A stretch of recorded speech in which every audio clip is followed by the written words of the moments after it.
Two persons signed up to speak. The first is Pharoan, and then Dr.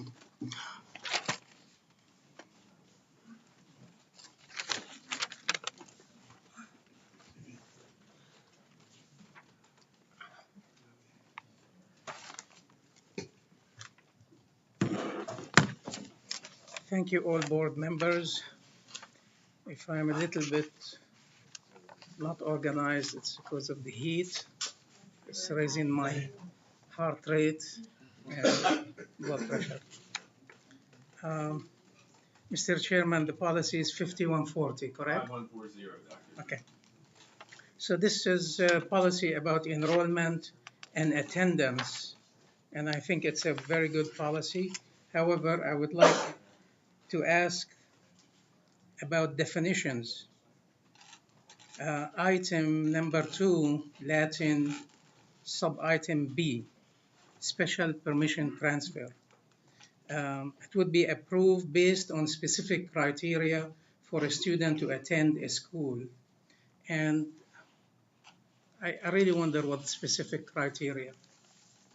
And I have really great trust with the administration and Dr. Dance, but my intention is to make sure that the criteria is really justified and not discriminatory based on any other item, whether it's geographic, ethnic, etc. I think if the policy has reference to that, it would be a stronger policy. And thank you. Thank you, Dr. Marion Moore.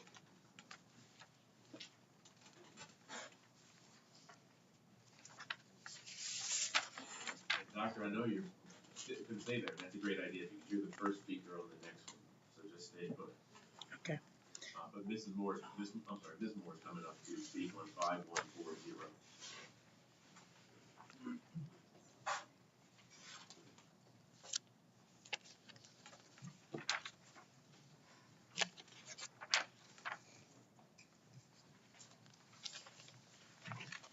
Good evening, education leaders. Happy Black History Month. Tonight, I would like to focus on policy 5140 because I'm very familiar with it. My son's education was impacted by 5140 as well as 5550. And I wanted to share my perspective and some recommendations that could make it a little bit better for the whole child when making this decision to determine whether or not a child can remain in a school if his parent happens to be an employee and the employee resigns. Now, I think a couple of months ago, I talked about my experience having a sort of like a special permission transfer when I went to high school. The conditions for that contract was academic. So for example, if I had a B or better and my attendance was 90% or whatever, just like in your contract, the student obligations or responsibility of this particular contract is to do well in their classes, attend school regularly and on time, and to be well behaved. Now, my son, for example, he was well behaved. Academically, he was doing well, and he was progressing well. But you, as board members and employees that consider keeping a child or like putting them back in the school that they had the special permission transfer, please do not add grievance to the kid. You know what I mean? So you have to have an open mind. Is my decision in the best interest academically for that child, emotionally, and socially?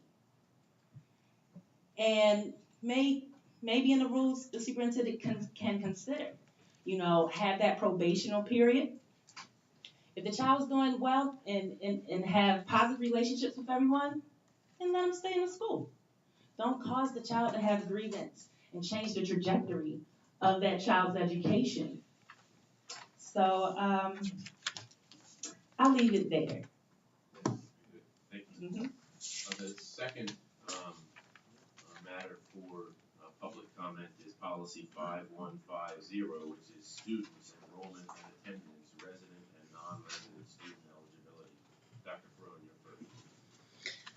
Thank you, Mr. Chairman and board members. Policy 5150, I request that item number 1-A, that there would be an explanation or definition for the word efficient and effective. As many of my comments about policies, I really like definitions. I think they should be a footnote on the bottom. Again, I have been sitting here for many years and I don't remember hearing a definition about what it means. The second one is item B. It talks about students who have domicile that are to be admitted free of charge. Free of charge. I mean, public schools are not really free. We pay for it. You know, even the oxygen we take is paid for it somehow. So I wonder if there is some other wording that can replace that. Last but not really least is to specify about the tuition. Honestly, I don't know really what the tuition of the school is. However, if I contact a private school, I would know that very easily. So I understand it shouldn't be exactly in the policy, but I would ask that somehow we as public know how much it costs for non-residents to pay. And last but not least, since I have 1 minute and 30 seconds, and we are talking about domicile or not domicile, is the school system going to ask people about their immigration status, visas, their national origin? Did they come from Muslim country or Christian country or Jewish country or Buddhist? I don't know if the PRC has addressed that. So thank you.